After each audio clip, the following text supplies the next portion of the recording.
பேர் பிரகாஷ் பாபு.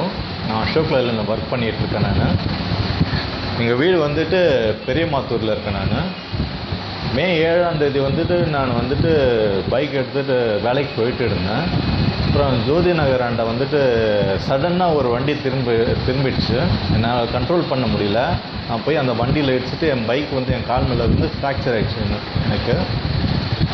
அப்புறம் மணாலியில் ஆனந்த் ஹாஸ்பிட்டலில் வந்து ட்ரீட்மெண்ட் எடுத்தேன். நான் ட்ரீட்மெண்ட் எடுக்கும்போது சொன்னாங்க, அங்கே ஹாஸ்பிட்டலில் சொன்னாங்க, இது மாதிரி சர்ஜரி பண்ணோம், 3 மாதம் ஆகும் நீங்கள் குணமாகிறதுக்கு அப்படி சொன்னாங்க.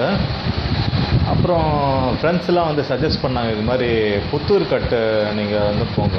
ஃப்ரெண்ட்ஸுன்னு சொன்னாங்க, ஃபேமிலியிலே எல்லாம் சொன்னாங்க, இது மாதிரி புத்தூர் கட்டில் போங்க, அங்கே ஆப்ரேஷன் இல்லாமல் இங்கே குணமாயிடலாம் சீக்கிரமாக அப்படி சொன்னாங்க. சரி, நானும் அங்கே வந்து ட்ரீட்மெண்ட் எடுத்தேன். மொத்தம் வந்து 10 கட்டு சொன்னாங்க அங்கே. சரி, ஓகே, இது மாதிரி சொன்னாங்க. சரி, ஓகே. ஃபஸ்ட் கட்டில் ஒன்றும் பிரச்சனை இல்லை, நல்லா இருந்தது. 5ஆவது கட்டிலேருந்து கொஞ்சம் கால்லாம் கொஞ்சம் நமைச்சல் எடுக்க ஆரம்பிச்சு. அதில் நிறைய பேர் சொன்னாங்க, இது மாதிரி சரியாகுது உங்களுக்கு. சரி, ஓகே. 9, 10 வந்து இன்னும் ரொம்ப நமைச்சல் எடுத்தது எனக்கு. எடுத்துகிட்டு போ நடக்க ஆரம்பித்தேன். நான் நல்லா ஃபஸ்ட்டு வாக்கர் வச்சு தான் நடந்தேன். நான் அப்புறம் வந்து ஃப்ரீயாக வாக்கர் இல்லாமல் நானே நடந்தேன் ஃப்ரீயாக.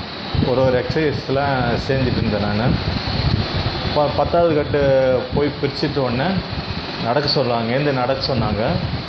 நல்லா நடந்தேன். நான் நல்லா நடக்கிறேன் இப்போது. நன்றி எல்லா ட்ரீட்மெண்ட் எடுத்த டாக்டருக்கும், இங்கே வேலை செய்கிற டாக்டர் ஸ்டாஃப்ஸ் எல்லாருக்கும் நன்றி. தேங்க்யூ.